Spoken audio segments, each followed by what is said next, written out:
We're out in the Bay Area and we're joined with DeMarcus Cousins, who just signed with Puma, one of the biggest shoe free agents of the summer, and it's a big, exciting news for you, of course. What was it like just going into the summer, knowing you were going to be a shoe free agent and your expectations? Of course, it was a kind of up and down summer for me in general, and Puma kind of presented itself earlier on, and I was pretty intrigued by it, and I was excited for the opportunity.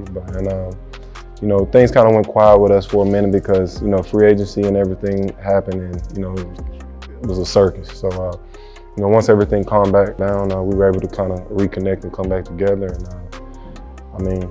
I think it was obvious. It was interest on both sides, and it was a smooth transaction from that point. And when you met with the Puma folks, what were some of the things that they told you about, whether it was the brand or their plans with the brand, that probably most excited you and wanted you to sign with them? The biggest thing for me was just the creativity behind it. It was a more genuine and authentic feel for me, and I like to pride myself on that same thing. So that alone kind of took it to the next level for me. And they like to do things wild and different, and I'm kind of similar in those same aspects. So just everything, we had a lot of things in common, and I just felt we could come together, collab on a lot of different things, and I'm glad to be a part of it. How much of a factor was it going from being at a brand that you were basically one of many, and now you're here and you're four-time All-Star, most accomplished player with the brand? What was the excitement level around how much you could have input and also impact things? That also played a part in it. I think that's what kind of separates it from everything else. It's not 200, 300 players under the brand. It's a select few, and it's, like I said, I feel like it's an elite group, and we're going to continue to grow from here.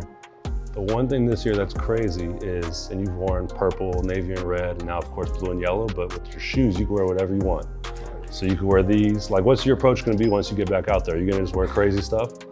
We've already, kind of got some things in the work, and my biggest thing is just being as loud and as different as I can be on the floor. And like I said, that's something they kind of embrace themselves on and pride themselves on. So I'm excited. I don't want to give out too much right now. I'd rather, kind of shock you when it happens. So I plan to have some pretty wild and crazy ideas when it comes to the shoes. I was talking to some of the folks from the brand, and they were saying how a big piece they're going to be doing is really supporting guys with different initiatives, social causes, things like that. We saw with Rudy and the breast cancer, activation donation last week. What are some of the things that you've already been talking about and potentially looking to do that you could help to give back with as well? Well, I look forward to kind of telling some stories out of my childhood. That's something that we kind of brought up in our meetings. Different stories, different struggles that I came up through. I'm big in the community. I'm big in, inspiring kids and helping them believe bigger of themselves. So it'll be a couple of projects in the work. Like I said, I don't want to put too much out there right now. I kind of want to, I like the value of the shock value of it. So. It's going to be some pretty cool projects in the work. And of course, a big thing for the brand early on is just the Puma Hoops account, Twitter and Instagram, and like the fun they've been having with it. Before you signed with the brand, what did you notice that they were doing during the draft, and what did you think of how their approach was different? That's exactly what it was. It was different. It's something you've never seen before, and I thought that was so cool. Typically with the shoe companies, you kind of see the same thing, the same type of layouts, but it was totally different. It was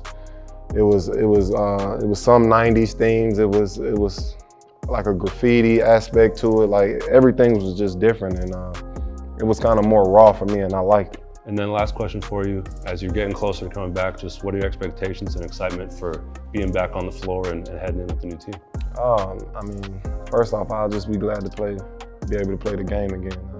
It's been a long time, so that within itself is, a big thing for me, but just to go out there to be able to compete, have my blood boiling, playing between the lines, playing for something, not just in the gym doing drill work.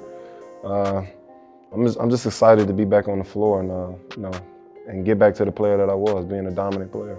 I do have one more for you, because I remember you weren't playing, of course, but you were doing a sideline interview. KD's shoe fell off. What was going through your head, and how natural was that for you just to say the line, wouldn't happen in the Pumas? That wouldn't have happened in the Pumas. Puma life, baby. Just came off the dome. And I was just being honest. I mean, the day I put my foot in the Pumas, I knew it was different. It's the most comfortable shoe I've ever put on by far when it comes to hoops. And I haven't had a problem out of it yet, and I don't really expect to. Well, I appreciate the time, man. Thanks for coming on. Yes, sir. Cool. Hey, join this Puma way before you get left.